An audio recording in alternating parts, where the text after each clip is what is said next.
So we're going to be checking out Bellular's recent video. I've seen a lot of videos on Dragonflight. I'm not going to be posting all of them to the YouTube channel. As a matter of fact, I don't think I'm going to be posting most of them because, I don't know. It's like I feel like I've covered most of my thoughts on the video that I already posted, and none of them has actually changed anything for me. So let's see what's going on with both Bellular and Asmongold and see what they have to say. Welcome back. Okay, there have been so many Dragonflight interviews. They're full of loads of extra information. The sorts of info that just lets us know how these new features are being conceived, some details of sort of how they're actually going to play, why they're being made, plus some nice new feature surprises. A few of which are actually pretty damn good. So there's a hell of a lot to get to today. Before I get stuck in though, here's a slice of this month's... What the fuck is this thing here up top? What's going on? Like, look at it. It goes away when I... What? That's a YouTube thing. Okay, it's gone. So many Dragonflight interviews. They're full of loads of extra information. The sorts of info that just lets us know how these new features are being conceived, some details of sort of how they're actually going to play, why they're being made, plus some nice new feature surprises. Few of which are actually pretty damn good. So there's a hell of a lot to get to today. Before I get stuck in though, here's a slice of this month's loot. Yeah, we've actually this month also got some art from our in development game. Pale Beyond. Course, you know, there's the usual, and of course the pin. We've also ramped up our podcast over on Patreon as well. So it's patreon.com/Bellular. You will get big old slices of loot, including this, early videos, podcasts, etc. Okay, let's dive in. Okay, let's talk borrowed power. Ian has talked about why they changed track, and pretty simply, the team realized that it felt really rubbish to have your toys taken away at the start of a new expansion, where they kind of got painted into a corner. I'm still not convinced that there won't be borrowed power this expansion. Still not convinced. And here's an interesting thing. So what if they, you know, they give you the talent tree, right? What if they give you the talent tree, and it works out for this expansion, and it works out for the next expansion, and then on the one after that, they remove the talent tree again. Was the talent tree borrowed power all along? How does that work? How do you define what is borrowed power at this point? You know? You should not look ahead, only focus on the current game. Well, you know that's what they're doing. Where they just need to give you your toys back again, but in a different way. He says they listened to the player feedback, which certainly was out there, and they thought about how they actually ended up in this situation in a more fundamental level. Essentially, the MOP talent system, while it did have its benefits, It's garbage. The MOP talent system is garbage. It was garbage when it was introduced. It's garbage now. And it will be garbage forever. Ended up not working great for giving them a way to add new player power. Plus, they kind of lost some of the class element because it was all based on the spec. Now, in the past, they liked how the earlier trees had a bit of a hybrid-y feel, but of course we know how that struggled to run its course, and Ian talked about that. But basically, in going back to a talent tree system, but then splitting them into class and spec, Ian has basically said that I like this the new time talent round, tree, don't get me they're wrong. not going to have the same scaling problems as with the old talent system because of how they designed it, meaning that Source, trust me, bro. But it's like, I like the fact that they're bringing talents back. This is a very good thing, in my opinion. It's a very positive thing for the game. just, you know, adding 10 more talent points and a few more talents is how they just intend to do, well, progression going forward. There doesn't seem to be any more borrowed power in World of Warcraft.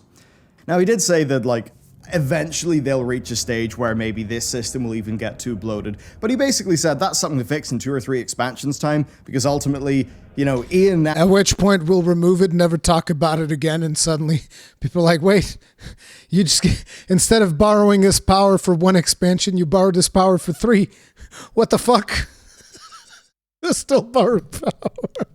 No, I'm just memeing at this point. Who knows? Now can't let the worries of Ian 8 years in the future get in the way of the player experience now. So that's because Ian's like, I'm gonna leave. I'm sorry. It's like, I ain't taking this shit for 3 more years. What the fuck? Basically that. Borrowed power is dead, and that even extends to legendaries, which Ian said are not planned, and even admitted that the role that they played in gameplay choice is basically just assigning talent points. Not exactly, but yeah, they were filling similar roles. So with the talent tree system... What do you mean not exactly? It's exactly assigning talent points. If something changes the way that you play the game, it's a fucking talent point. Like, I think, if I remember correctly, in my case, it was like shield throw damage, whatever, the one of the first ones that I got. So it's like, hey, your shield throw deals more damage. Could literally be a fucking talent point. It is a talent point, what legendaries were doing for Shadowlands. You know? And if you look at legendary, like the artifact, well, I guess that's not legendaries, that's artifact weapons. But if you look at the artifact weapons, those were also talent trees. If you look at Azerite gear, those were also talent trees. It's all talent trees. In Dragonflight, we don't need legendaries. Now, one-off cool legendaries like the Sylvanas Bow, those are on the cards where they make sense, but legendaries as a Legion or Shadowlands-like system, nah. Good. This is exactly what I wanted to hear. Pretty simply. Even That's a good thing. Hearing things of like, the talent profile system designed to just give you maximum swapping freedom between your presets when you're out in the world. That stuff's brilliant. Loadouts is really good. I've said this already, dude. Like, because if I had loadouts, I would have used them in Shadowlands when I was playing Shadowlands, definitely. So that, you're not really gimping yourself if you have to I need to do this spec that works for both Mythic Plus and also works for Raids. It's like, no, here's the skills that work better for Mythic Plus. Here's the skills that work better for Raids. And I can just swap around whenever I want. Perfect. At least I hope that's the case. I hope it's not like, oh no, but in order to swap it around, it needs to be a full moon, and Gen Greymane needs to howl, and just as he howls for the 3rd time, then you press the button, and you can change your spec. So this is exactly really the direction I wanted the game to go in. I didn't even expect we would get talent tree, so I'm really happy about this, and certainly a big credit to Hazel. She really did. Yeah, Hazel's interview was really good. Interview with Ian. Now, sticking on systems, the Great Vault did pop up in a few of the interviews. And, well, look, it's the... Say it with me, chat. Fuck the Great Vault. Great Vault is terrible. Great Vault is garbage. Loot should come from the dungeon, not a fucking vault at the end of the week like a free-to-play game. It is that simple, non-negotiable. The Great Vault is a piece of dog shit. I mean, here's the thing. It's an improvement on the crappy ass turd that was the stupid mythic chest that came into 2 expansions before it. That doesn't make it good. It's like, hey, let me polish up this turd so that it's a little bit shinier. That's what it is. It's a shiny fucking turd. Guess what? At the end of the week, everybody's still eating fucking turd sandwich, and nobody wants it. And I say this as someone who is super lucky with the Great Vault. I got upgrades every goddamn week. I was so fucking lucky with that bitch. My first one, max level shield. I mean, max level for the dungeons that I was doing. My second one, max level weapon. I was like, dude, this is great. Great Vault's fantastic, right? No, it's still a piece of fucking shit. It's always been a piece of fucking shit, just like the mythic chest. Loot should come from dungeons. Don't care. That's simple. The Vault, you know what I think about that? We've done a video on it.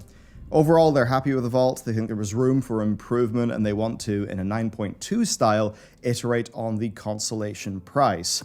Now, you guys know that I would rather have the role of the Vault be filled by a more deterministic system where you work towards a reward that you want, where there's that would be way better. a chance of, say, randomness, just throwing a week's progress in the bin. We've had, even in my own guild, numerous examples of this, really just giving people a Wednesday that feels pretty shitty.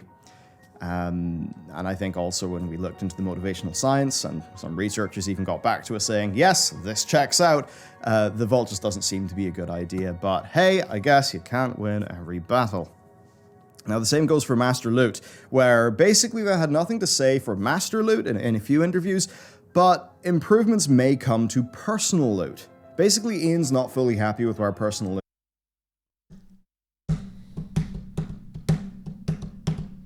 We want master loot. Best I can do is polish up the personal loot turd a little bit. Just gonna polish that sucker up.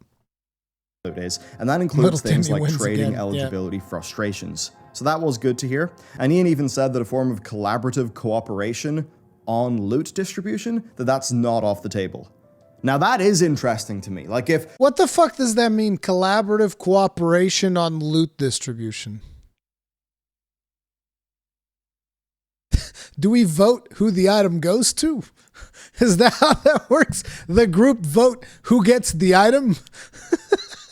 It's like this. Master loot. It's simple, it's easy, it works. I don't give a fuck if Limit and Echo and all the other big guilds, I don't give a fuck if they do 1 million funnel runs. I don't care. I don't care. I really don't. They can have the best geared characters in the fucking game. You know how much difference it makes to me? Zilch. Nada. So please don't design a game around those guilds. Please, for the love of fucking God, please. Just give us master loot. Jesus fucking WoW Christ. actually let you almost run a loot council, of course in a guild scenario, then, I mean, I don't really care about no master loot. If I guess I get the thing that me and my friends would have wanted, which is just the ability to equitably deal out loot in a way that best helps the team, because that's how we all play the game. Now, I'm not going to hold my breath for that feature, but I suppose it's at least good that they're thinking of it. Now, next we got some excellent news from Brian Halinka's interview with Bajira, and this is awesome. I love this. So, PvP gear is being WoDified, just like Warlords of Draenor in a way. WoDified. Sounds like an STD. That all conquest gear will have a super high item level in PvP combat. That's it. No PvP item level upgrades. Earn your conquest set with conquest points, and that's it. You'll have the conquest gear. You'll be able to be on a more even footing. Now, that was a major problem with the current system, right? Because the PvP item level upgrades... Here's a hot take. I've never liked the fact that there's separate gear for PvP and PvE. I don't like it. There's still problems always balancing abilities around these two modes. It's like, listen, just have one version of the skill for PvP, one version of the skill for PvE, and then adjust accordingly depending on which mode the skill is broken in. It's like, ultimately, everybody knows that's the most efficient solution, but nobody fucking does. It's always like, oh, we have to adjust this because it's too powerful in PvP. What about if I don't give two shits about PvP? How about that?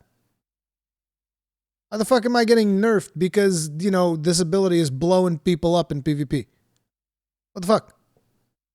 It's like, hey, listen, in PvP this ability does this, in PvE this ability does this. And I'll tell you what, with the recent edition of Crystalline Conflict to Final Fantasy XIV, it definitely shows you the potential for a system like that, where it's like, hey, here's your PvP skills. Go have fun. Boom, done. Problem solved. Fucking problem solved. And PvP is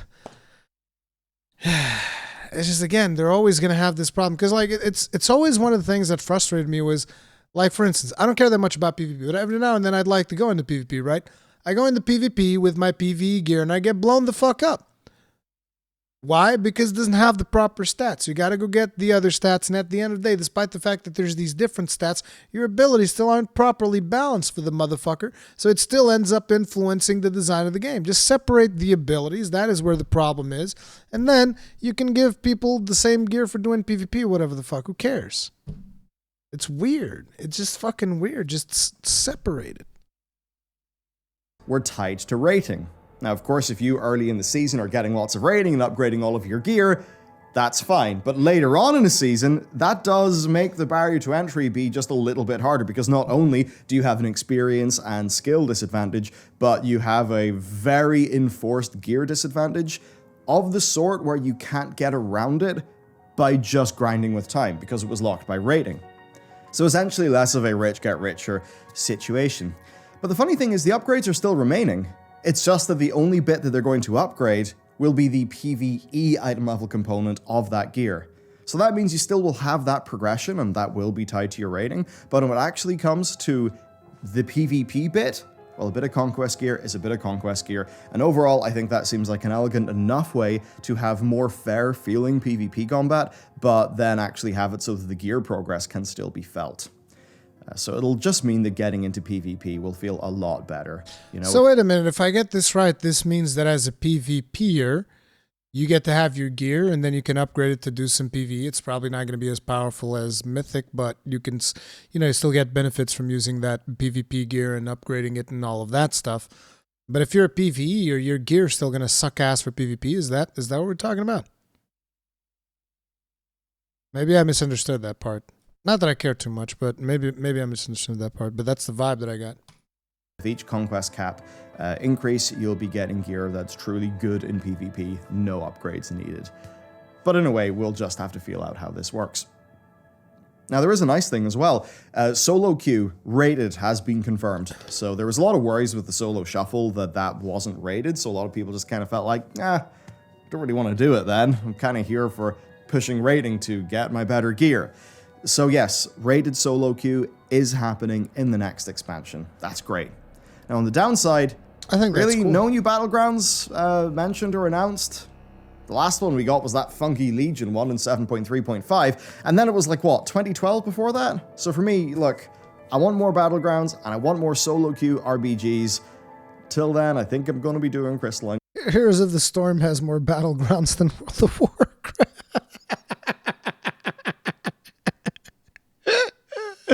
It's funny because it's true. Conflict. Now let's hop back to the Hazel interview and some profession stuff, which is really exciting. They really want you to just feel like you can do crafting, like, as a thing, and go really deep into it. And almost be like, known for being a really good crafter. As a design goal, I think that's fantastic. And a part of that is crafters finally having access to good gear, like really good gear. Ian said even Mythic quality gear could be on the cards, but he was very clear to say that nobody's going to be dropping millions of gold on a big Mythic raid set or anything like that. So hopefully those concerns will be unfounded. But ultimately, the team just felt that, well, professions just lacked depth and a whole bunch in general, but on the gear side, they felt that because the crafted gear always ended up being irrelevant to most players, bar the most casual, that it really just hamstrung what these professions could do, at least in the modern expansions, and that this just ended up hurting the role of crafters in the game more broadly. So they want crafters to eventually be able to make excellent gear. They just, weren't super sure about how just yet. Some ideas included, like materials from high-end content and stuff like that. I suppose that can maybe even tie into some of the work order system. I wonder how all of that could work. But I think some of it also probably ties into the deep specialization stuff that's needed to craft the great gear and how that will just take time. And it's a sort of thing where they're playing with a bit of fire here, and I get the concerns with WoW Token. But I do think that crafting gear having more of a role and being a way for players to meaningfully progress their character, I think that's an exciting thing, actually. So I'm really happy to see the team explore this place and for crafting to be more of a big, proper, fleshed out thing in World of Warcraft. I mean, they really are setting this up as just a full gameplay style, far more than we've had in recent memory. And on that topic, Ian shed a little bit more light on what that could mean. So first off, he said that time investment should be more of a factor than gold investment. They do not see this as a legendary crafting situation where you need like maybe millions of gold and startup costs that you then recoup over time. They don't like that. That's not what they're doing. So that's definitely good to hear. Now, for the actual crafting specializations, it's basically something they're going to cover more in the coming weeks. I don't believe that. I don't believe that you're not going to be able to skip ahead using gold. I don't believe that at all. There's no way that they will put a system in the game that is not revolving around gold. There's no way. If they did, it'd be a really good thing. I think that's a really good thing. I just don't believe that they will. Can't you just swipe it by from an auction house? I think that the system that they're talking about here is that, say, for instance, I'm not a crafter and say one of you guys is a crafter. So I need you to craft me like this super epic thing. But the super epic thing needs a special binds on pickup item that you need to go get from like a dungeon or something. So either you guys got the bind on pickup item and then you can sell me the item for gold, or I need to pick up the bind on pickup item. But I think that the idea is that the player should provide that, because that's how they'll stop people from just jumping into the auction house and, just like buying tons and tons of fucking crafted gear that is going to be on the level with mythic rating gear. At least that's their intention, is that this gear is going to be comparable to mythic rating gear, which I don't necessarily think it's a bad thing. I think it'll be a bad thing if people can just like buy it for gold because of the fucking WoW token, but how the fuck are they going to fix that mess? The only way to fix that mess is remove WoW token, and that's never going to happen because they make way too much money with it. So I guess maybe more info drops are going to come, but we do have some details. First, talent trees. Yeah! Blacksmithing or armor smithing, whatever, will have a talent tree. So as an example, you could invest in armor smithing, I suppose, instead of weaponsmithing. Then you could invest perhaps in plate, and maybe then in gloves. And basically the idea there is you're going deep and you're finding your niche first.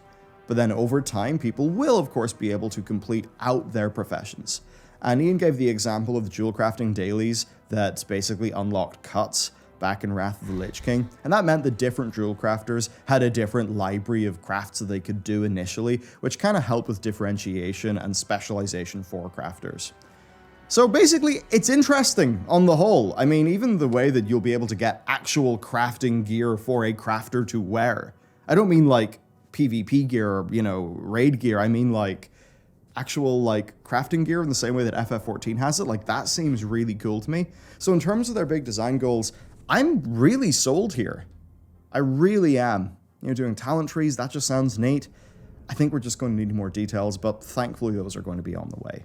Okay, a few gameplay topics then. So a few interviews covered M+ Season 1, and Ian has since responded to the response to that. It's kind of interesting. So it's an example of the devs making a long-term healthy plan that's going to feel bad initially, right? So Dragonflight will ship with 8 dungeons as is usual. But Dragonflight Season 1 is going to have 4 of those dungeons in Mythic+, and then 4 older dungeons that haven't had M+ before, with M+ added to them. Season 2 will then have the other 4 Dragonflight dungeons, and then 4 more older dungeons. So my question here is, why can't I just have 12 dungeons? Why? Why can't I have 12 dungeons? I just want to get 12 dungeons. And Mr. Echoes, the reason why it's a problem in World of Warcraft is because you can buy a WoW token for gold. So you can literally just purchase the currency and then buy the raiding gear, as opposed to playing the game, making the gold, and then buying the item. And due to the fact that you can just buy a WoW token for gold and then use that gold to buy the items, what's going to happen? The auction house price is going to fucking blow up.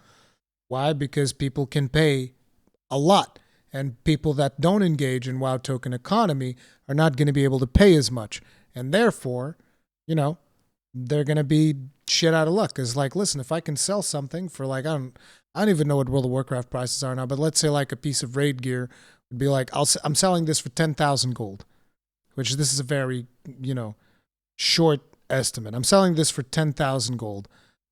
And people come up and they buy it and they buy it and they buy it. It's like instantly sells out the moment I put it in the auction house. Maybe I can sell it for more. Now I'm selling it for 50 and people are still buying it and buying it and buying it. I'm like, holy shit, okay, I can sell for 100. You start like, the auction house price starts increasing, get to like 100,000. People are still buying it. Why? Because they got that WoW token money. What about somebody who doesn't have it? They go there and they're like, just like, what the fuck, 100,000 gold? What the fuck am I going to get 100,000 gold? You're not. Or you buy a WoW token. I mean, this is like, that's the problem. That's why buying raid gear in World of Warcraft is an issue. It's because of the fucking WoW token. But anyways, as I was saying here, it's like, why can't I just have 12 dungeons? Just give me the 8 dungeons that are coming with the game as Mythic Plus, because they're new dungeons, and as a Mythic Plus player, I'd want to do the new dungeons, and then give me the 4 additional ones, and I'll do the 4 additional ones too. No, 12 dungeons too much. We can't do that. Can't do that. No. 8 dungeons. You get 8. Because Mythic Plus players are always going to be second-class citizens. That's why. And the explanation there is that it means that each season will have a totally different dungeon roster. And that brings some benefits beyond just feeling fresh. First, it means you're not just farming up the same loot again season after season, because yes, re-earning a quantum device at 26 item levels higher isn't particularly fun, so that is good. What it also means, though, is that when the seasons change, it's more accessible to new players, especially tanks. Because, right, when Season 2 has the same roster as Season 1, then players will have very intricate pathing and in-depth knowledge of every single pool, every single boss, and that is a massive informational hurdle for newer players. That makes Mythic Plus harder to pick up after an expansion's launch. And of course we know this, we've seen this in the past few expansions.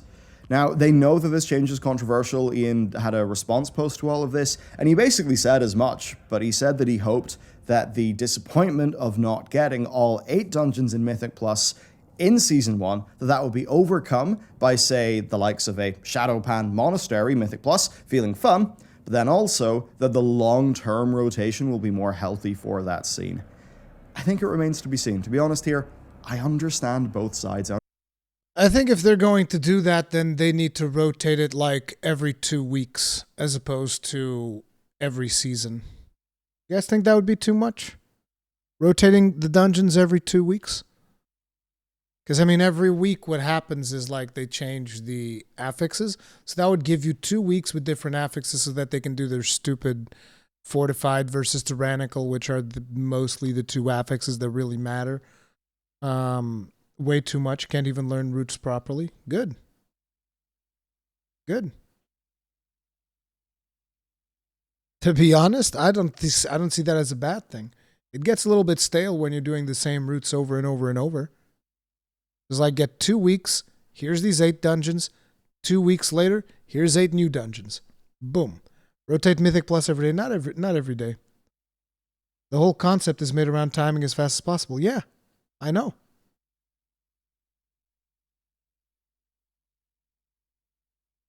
This way it's more challenging and it keeps things fresh. As opposed to constantly overanalyzing, oh, let's pull this thing instead of that thing. Now let's try this thing instead of that thing. It's like, hey, we got 1 week to figure this shit out. Boom. Is this one working? Okay, good. Next time we experiment with a different one. Boom, go. I think it would be healthier. Play a plus 20, then tell me how you can do that in 2 weeks. I did play plus 20s in Shadowlands. What's your point?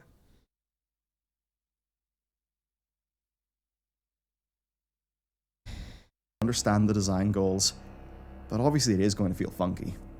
Now, there's a few other things, like, say, Drakthir. They do have Dragonflight as a mechanic, but it's not the full Dragonflight system.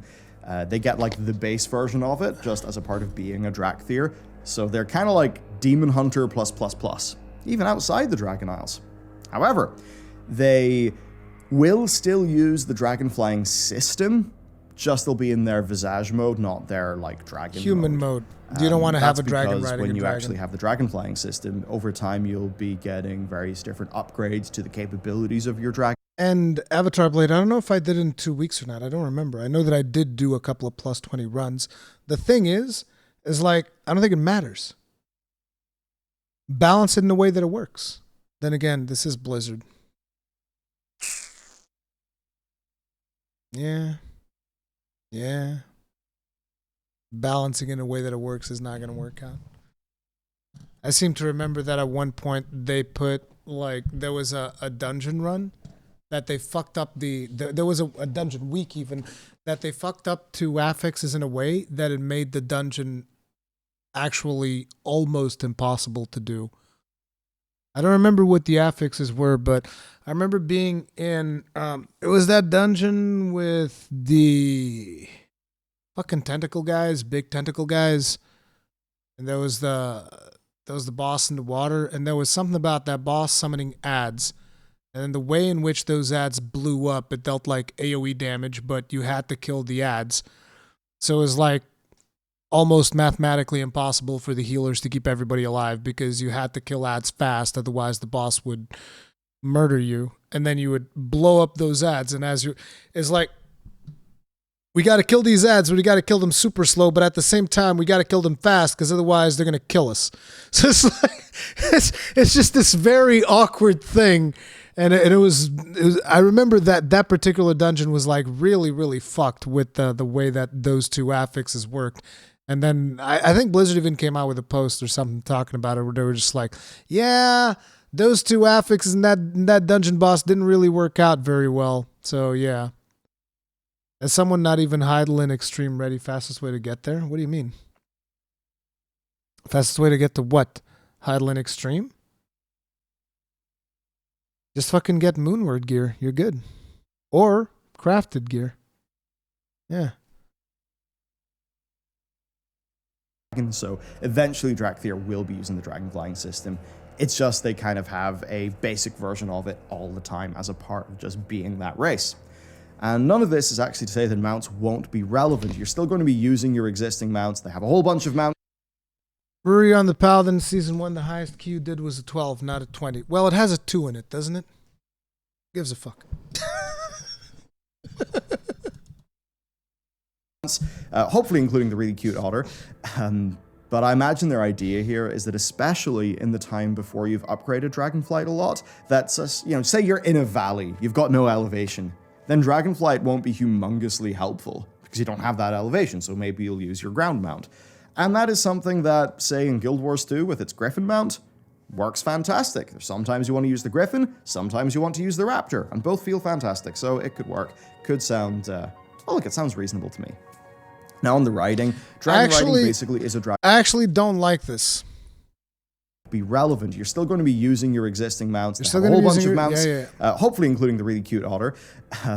But I imagine their idea here is that especially in the time before you've upgraded Dragonflight a lot, that's, say you're in a valley, you've got no elevation, then Dragonflight won't be humongously helpful because you don't have that elevation, so maybe you'll use your ground mount. See, it's like I had this idea around what dragon riding should be, and it should be a way to improve traversal. And now you're telling me like, oh no, you're going to be doing regular traversal until you upgrade your dragon, and then you can do dragon riding. And it's like, so you're going to make traversal not fun for a bit, and then you'll make See, the idea that I had for this traversal system was completely different than what is being discussed here.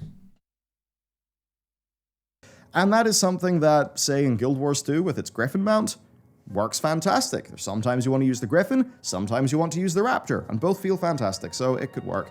Could sound, look, it sounds reasonable to me. Now on the riding, dragon riding basically is a Dragon Isles feature. That's where it's going to be for now.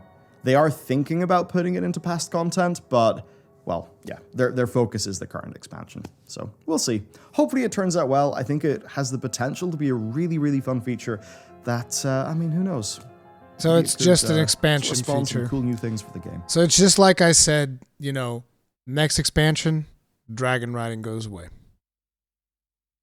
I loved Hazel and a few of the others bringing up housing here, and more from Hazel's interview. Here's Ian's response. He basically said for housing that it comes up a lot around the team, and they know it has a lot of support in the player base, and also it does have a lot of support in the development team.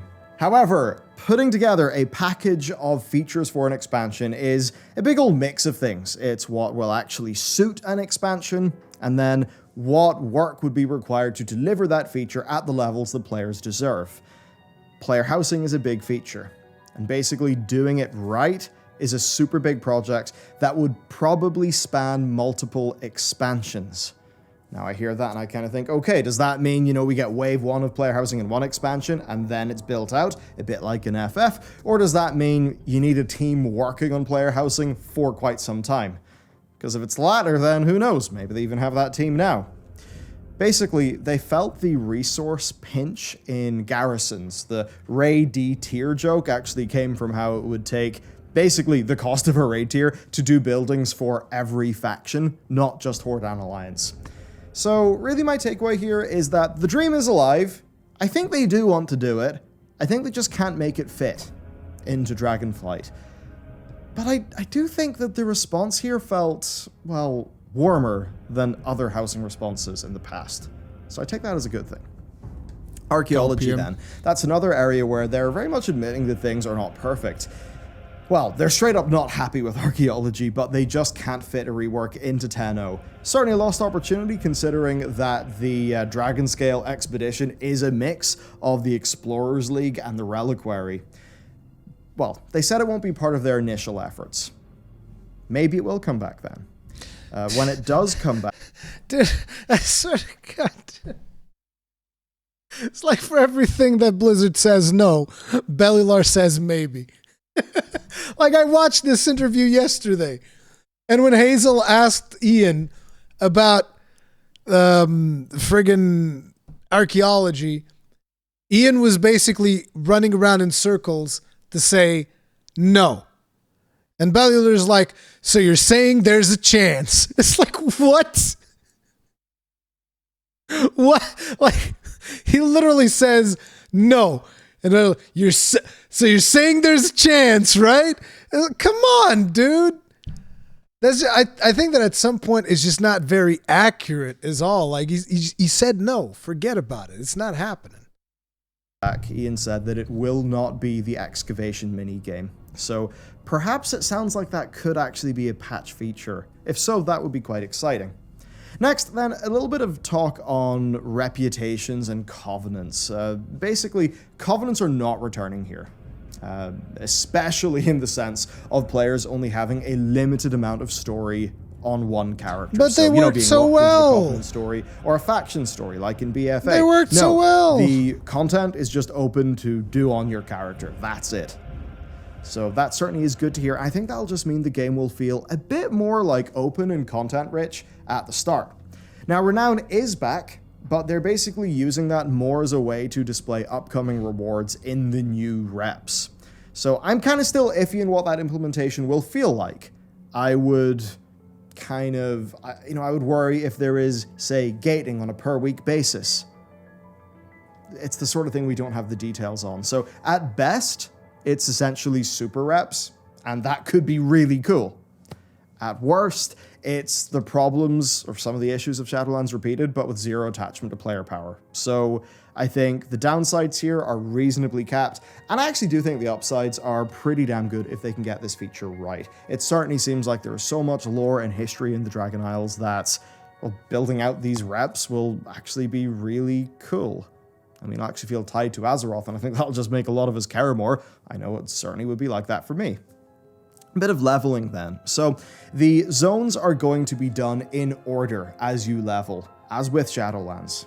For all characters, there is seemingly no big Threads of Fate system, and this is still something they said they're thinking over.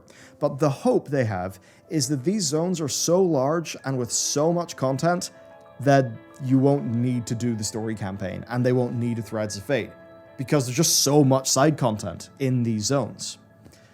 So that sounds pretty good. And also, there was some mention made of leveling through dungeons. So I'd say, let's very much hope that battleground and dungeon leveling are pretty damn viable here. There was then another funny thing from leveling, and that is that the new player experience for World of Warcraft is still going to be Exile's Reach, BFA, Dragon Isles. Shadowlands is cut out. So I suppose that means that Chromie time will take us all the way up to level 60 now. And certainly you could... They're just going to delete Shadowlands from the game. It's like, oh my god, this was so bad. We're just going to delete it. Just pretend it didn't happen. It's like the sword. Sword? What sword? Sword? What? There's sword? What are you guys talking about? Sword? Ensilithus? Never seen it. Could say that BFA is an odd choice given the divisive faction war, but I think a few of the Azeroth side bits of BFA, primarily Teldrassil, they could potentially be resolved in Dragon Isles, so perhaps that could kind of make sense. I think they just wanted a grounded Azerothian feeling slice of level up content to put those newer players into, and I think they very much realized that Shadowlands feels like a bit of a non sequitur and would be very confusing to newbies if it is where they went instead of BFA. So it's an interesting choice, I think a decently telling one. Lore-wise, we've also learned that in addition to the expected Lagrathian, we've got Tyrande and Khadgar coming back as well. So I'm just happy to have Khadgar because it's Khadgar. I imagine then with Tyrande, well, there'll be some green... Why is Khadgar so much bigger than Wrathion? Like, what the hell? Like, look at this. He's fucking huge. He looks like he could bitch slap Wrathion straight off this rock. Fuck out of here, little bitch. Khadgar's a fucking beast. Look at him. What the fuck? Khadgar works out, dude. Just happy to have Khadgar Khadgar because exactly. Khadgar. I imagine then with Tyrande, well, there'll be some green dragon content there, probably. Some Loon stuff. Perhaps some Night Elf renewal. An example, there is a data mined item, I think it's called the Queen's Gift, and it's like a big wild seed. Tyrande seems to have an animation in the recent PTR of her holding that, which is making people think, oh, could that be like a replanted world tree or, you know, something that would undo the damage of Teldrassil. So I think that'll all be quite interesting, and a few interviews did cover Greens, Druids, and Night Elves, so I'd expect plenty there. As for Khadgar, well, I imagine he will be dedicated to the awakening of Azeroth, and Blizzard has straight up said, yeah, Azeroth is waking up, so that's probably that. Next, it's confirmed that Coronos, who is the guy from the trailer, he is a character, so that's nice. He's not a... I like Taliesin's name for Coronos more. Taliesin's got the perfect name for Coronos. Stony Tony. Stony Tony's an amazing name, dude. Khadgar and Legion style, like a guide character, he's just a part of this expansion's cast. Now, story then. So, the Dragon Isle stuff was established after the dragons banded together with Tyr to defeat Galakrond.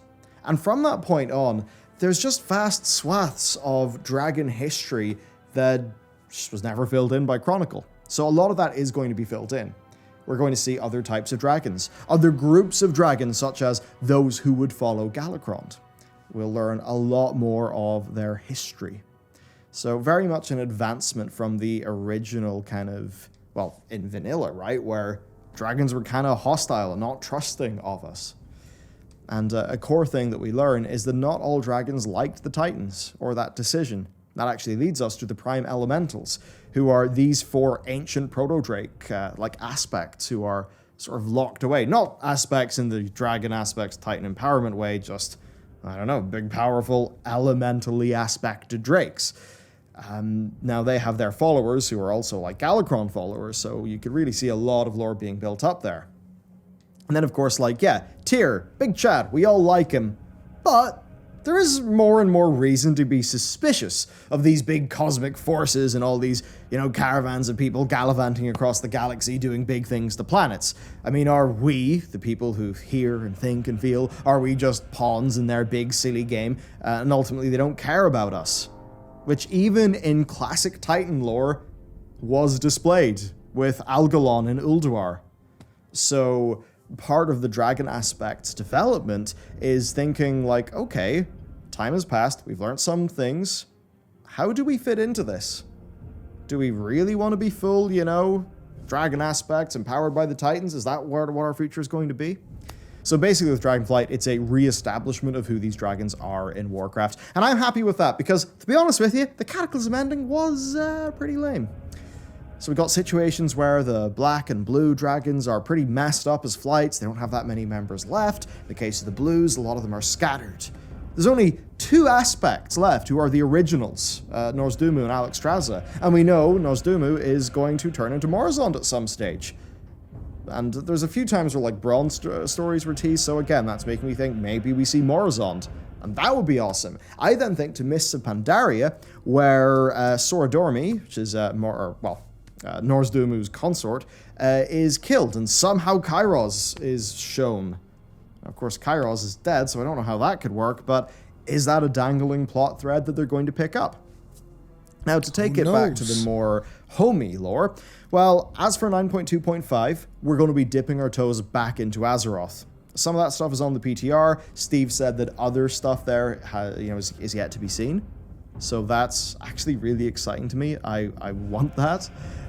Steve basically says that we're going to learn how the Horde's new council is doing, how Turalyon has led the Alliance, and so on. And the way that he puts it is, I think, exactly what I want. He says, a slice of life back in the familiar kingdoms of the mortal races. And to me, for a 0.25 patch, and for a pre-patch the next expansion, which, I mean, by the way, sounds cool. It's got like an Uldaman, dungeon revamp. Like, that just sounds great to me. And I suppose to make some of that slice of life make sense, the state of affairs as we go into this expansion is that, well, it's essentially a joint expedition between the Explorers Guild and the Reliquary. So sure, war mode's there, it all works. Apparently, if you go over in the boat with war mode on, it could get really crazy, but fundamentally, it's more... It's not going to get really crazy because there's nobody in Alliance. It's going to be like 100 people on the Horde boat looking around, just being like, is there an Alliance that's going to come in today? Is there an Alliance? And there's nobody there. And then eventually, the one day that there is somebody there, he's like, and they spawn, it's like, for the Horde! And it's like 100 people just like jumping off the boat, swimming. And there's like this one player like, what the fuck? It's like, what have I done? There's nobody in Alliance. There's literally no more players. Cooperation, less antagonism. For now, because I'm looking at you, Turalyon. Okay, let's go through some miscellaneous things that we've learned then. That pre-patch is going to be about 2 weeks, so the sort of the usual. It's going to come with the level 60 revamp of Uldaman, and also playable Drakthir, which would of course then include their starting zone. And I would presume that's for people who have pre-ordered the expansion. Now, the Uldaman story is all about Alexstrasza sending us there because she knows about the Discs of Norgannon, which of course are there. So I'm kind of keen to see how that goes down. Like, what are we going to fight in there? Will there be an implication from that? Another tidbit, the Isles, their location has actually changed a bit since the vanilla dev maps, where now they're actually to the northeast of the known Azerothian landmasses. And in terms of size, it's one of the largest continents ever offered. That's what they said. And going through a few of the interviews, the developers did keep on mentioning just how big these zones are. Which, I mean, hey, sounds cool. Oh yeah, soul shapes. They're talking about it. Nothing firm yet, but I don't know. Maybe we'll keep our soul shapes. Then, for another nice thing, the hub city is on the highest zone in the Isles. And that means that you can go and do massive dives off it with the dragon riding feature, which kind of makes me think about all of the glider bullshit that you could pull off in Legion, right? You could just soar halfway across the Broken Isles in your glider. It was like really fun. So yeah, I'm glad they kind of learned the lesson there. I think that could be neat. And that's basically it. I know this has been a bit of a chunker of a video, but certainly I think a lot of the texture that's going to help inform how we actually see these features is now stuff that you know. Certainly, it was very interesting to read through them all. I mean, a great win, I think, for the PvP community, them knowing that their gearing is going to be, I think, in a better state, and also that they really are getting rated solo queue. Like, that's really brilliant to hear. As somebody, like, say for me, you know, I love the idea of professions in the past. I kind of got into them a lot in Wrath and Kata, and then really I fell out of favor a little bit. So the idea the professions are getting this, like, massive systemic, you know, overhaul, that's really exciting to me. Legion was neat in that it gave us some quest content, but this actually seems like the real gameplay of professions is fundamentally going to be different and better, and I really do like that. And broadly, I think the big thing, what's important to me, and I think Ian mentioned this a few times, in not doing borrowed power, they've been able to work on the fundamentals of World of Warcraft. That's a good thing. Classes, talents, and professions. And that'll stand to the game. And it just makes me think, okay, in the next expansion, they add some profession stuff, they add some talents, they don't have to reinvent the wheel.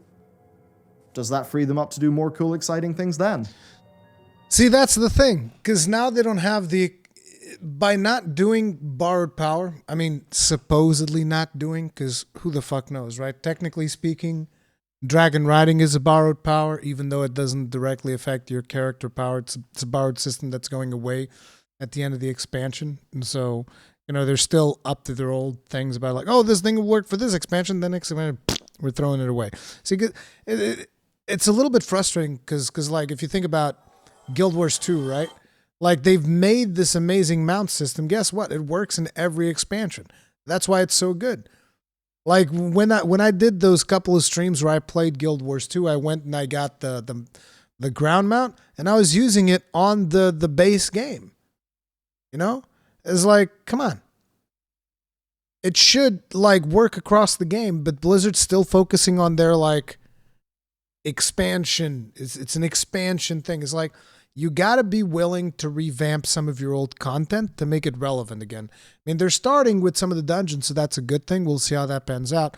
But like I was saying, it's like, at this point, considering that they're not going to be working so much on systems and stuff like that, supposedly, then they have no excuse for the expansion not to have just like a fuck ton of content. New dungeons all the time, new fucking quest lines all the time, new factions all the time, like new everything all the time. They'll have no excuse. So if there's another lull in World of War, then it's like they're fucked. Like, that's it. Then they show us like, yeah, we just can't do it. We just can't do it. 'Cause that's that. But we'll see. We'll see how that pans out. Maybe it'll work out. Hey, look, maybe it'll work out. Maybe it'll be great. One of the things for certain, I'm not taking anything that they say for granted. So, yeah, not to huff the hopium too much, but it does sound like this really is what sets us up for a World of Warcraft that can have a successful and happy future. And I really do just like being able to say that. Of course, I'm going to stay objective as we're going through the testing and all of that. Anyway, there you go. Hope you found today's video useful. Hope you learned a few things. Let me know what you think about all these features. If you want to support us and also get, you know, some cool loot, then of course you can check out the Patreon down below. Have a great day. Goodbye.